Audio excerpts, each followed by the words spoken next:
In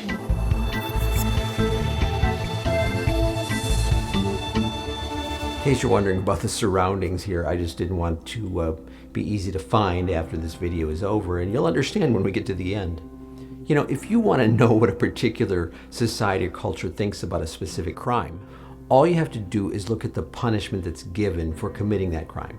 The more heinous the crime, the stronger the punishment. I mean, that's a pretty standard thing throughout history. Every culture decides what they think is the most fitting consequences for those who do the things that the society says they shouldn't. So, in that same way of thinking, I would suggest that if you want to see what God thinks about certain behaviors, look at what he says should happen to a person who violates what he says about those behaviors. So, for example, Titus chapter 3 verse 10, it says, "As for a person who stirs up division after warning him once and then twice, have nothing more to do with him.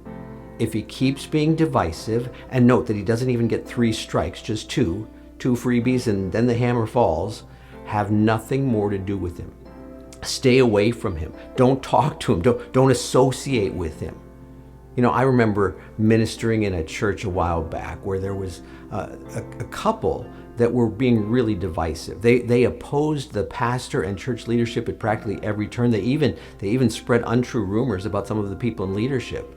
And I wish that was the first time that I had encountered that kind of divisiveness, but it's definitely not. In fact, I've seen it way too often as I've traveled. Self-appointed leaders who push their own agenda with no regard for anyone else. That kind of behavior seems to be rampant in the church today. And I should point out that the verse that I mentioned earlier from the book of Titus, that letter is one of what is referred to as the leadership or pastoral epistles. See, Paul was writing to a fellow church leader. The words that he wrote were directed towards someone who helped to oversee a congregation. So if you think about it in that context, I think those words that we looked at earlier are even more poignant. Not only should Titus avoid a divisive person, but the implication is that he should also tell others in his flock to do the same. He should advise the congregation that they should stay away from that person.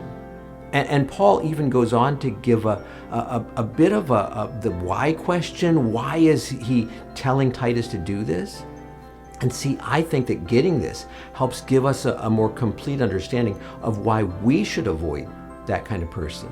It's because we know that, as Paul put it, he is warped, sinful, and self-condemned.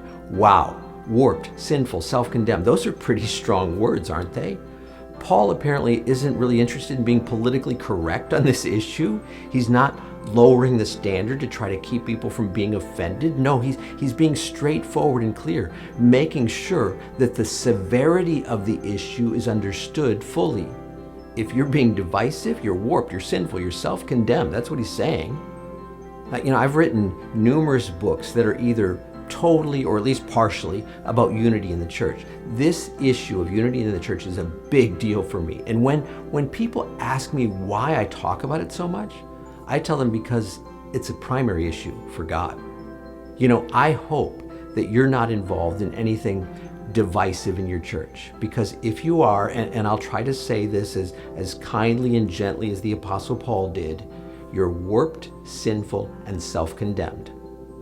Just thought you should know.